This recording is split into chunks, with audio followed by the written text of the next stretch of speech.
A Summary About Ethnicity and the Fantasy of Ethnicity by Michael Moskowitz, PhD.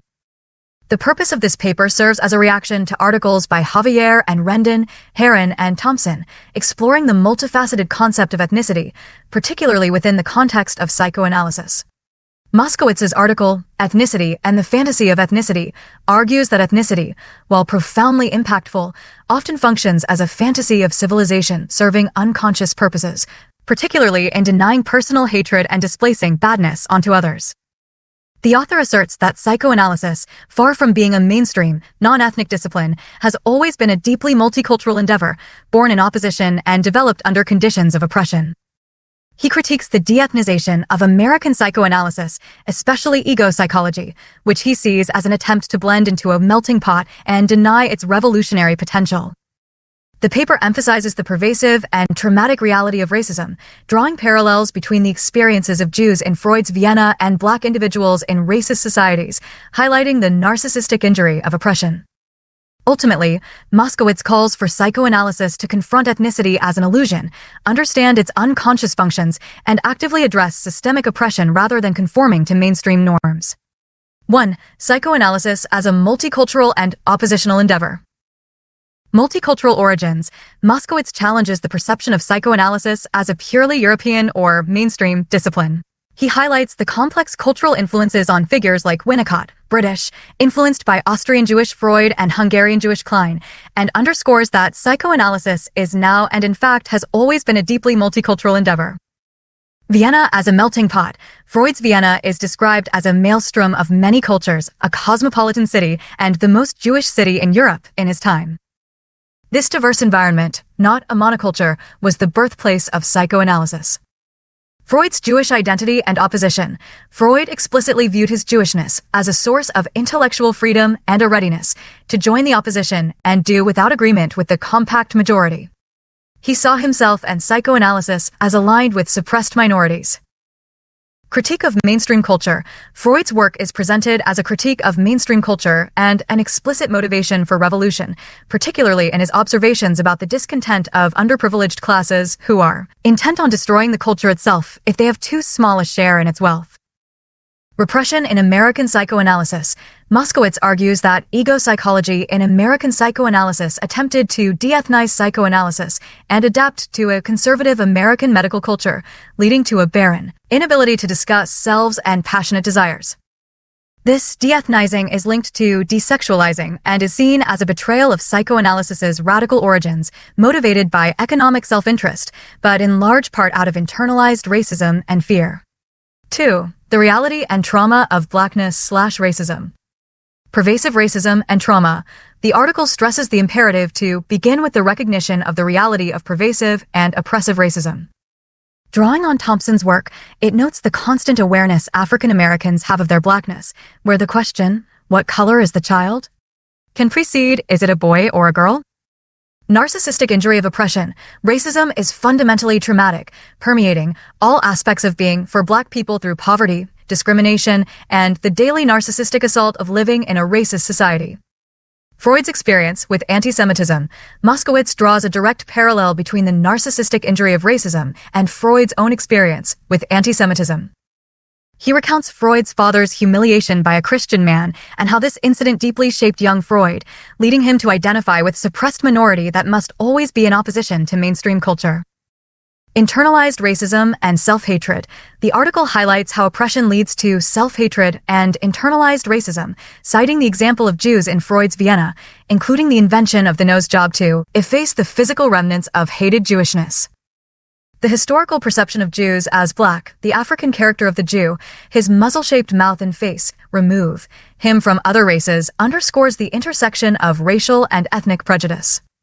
3. Ethnicity as a fantasy of civilization.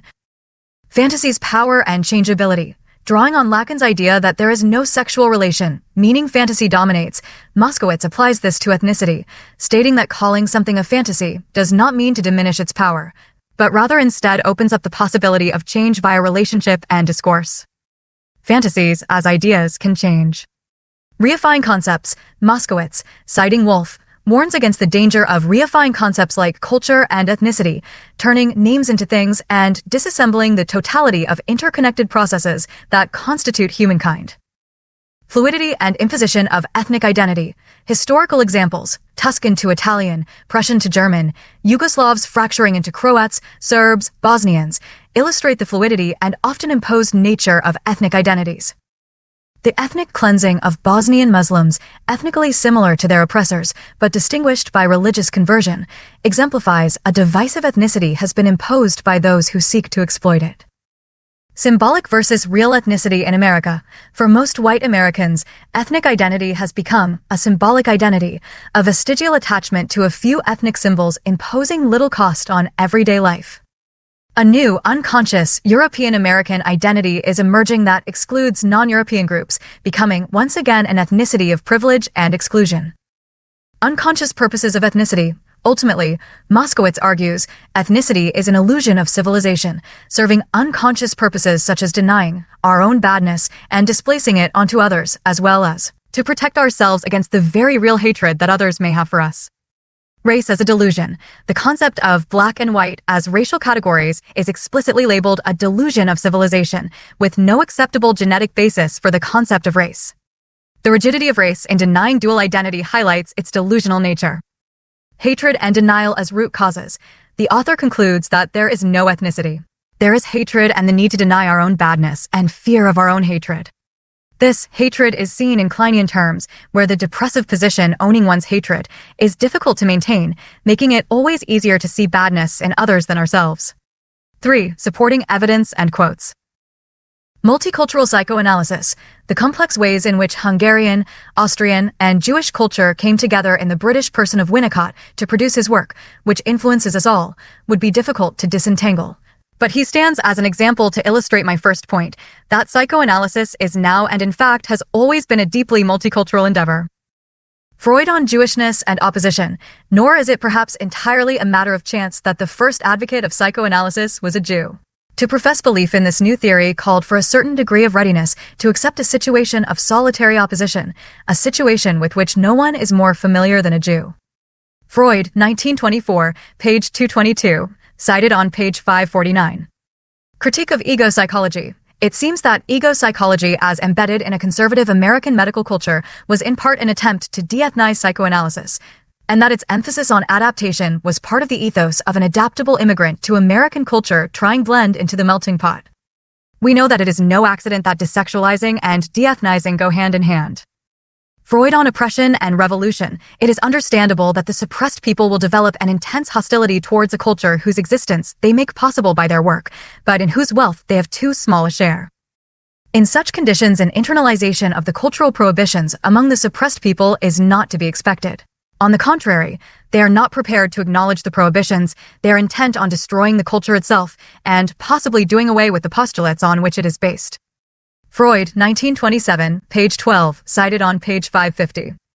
Psychoanalysis's self-betrayal. Our discipline in many ways has become comfortably mainstream, in part out of economic self-interest, but in large part out of internalized racism and fear. Fear that our ethnicity will be discovered along with our sexuality and the potentially revolutionary nature of our endeavor. Trauma of blackness. It is astounding to hear that for many black families the question, what color is the child, precedes, is it a boy or a girl? The questioner is asking, what chance, what place will your child have in the world? As Thompson said for black patients, blackness permeates all aspects of their being. Ethnicity as illusion. As analysts, it is time for us to come to terms more fully with the fact that ethnicity is an illusion of civilization, and to try to understand what unconscious purposes it serves. p. 553. True nature of ethnicity/race. There is no ethnicity. There is hatred and the need to deny our own badness and fear of our own hatred. Ethnicity and race are fantasies that we use to deny our own badness and displace it onto others, as well as to protect ourselves against the very real hatred that others may have for us. Race as delusion. It is especially important that we confront the fact that dividing the world into black and white is a delusion of civilization. People are not black or white. C. Zuckerman, 1990. Where the line is drawn is politically and psychologically motivated. There is no acceptable genetic basis for the concept of race. Cavalli Sforza, Manazzi, and Piazza, 1994. 4. Conclusion and implications for psychoanalysis. Moskowitz challenges psychoanalysis to return to its radical, multicultural, and oppositional roots. He argues that the discipline has strayed by attempting to de-ethnize itself and conform to a perceived mainstream, thereby suppressing its inherent critiques of societal oppression. By recognizing ethnicity as a powerful, yet ultimately illusory, construct that serves to externalize inner badness and hatred, psychoanalysts can better understand and address the deep psychological impact of racism and other forms of oppression. The call to action is for psychoanalysis to offer a tool for understanding the processes of oppression, subjugation, and their internalization, rather than acting as a detached intellectual or medical establishment. This means a focus on love and empathy, even across cultural boundaries, acknowledging that issues of sameness and betrayal can lead to failure of empathy as powerfully as issues of difference.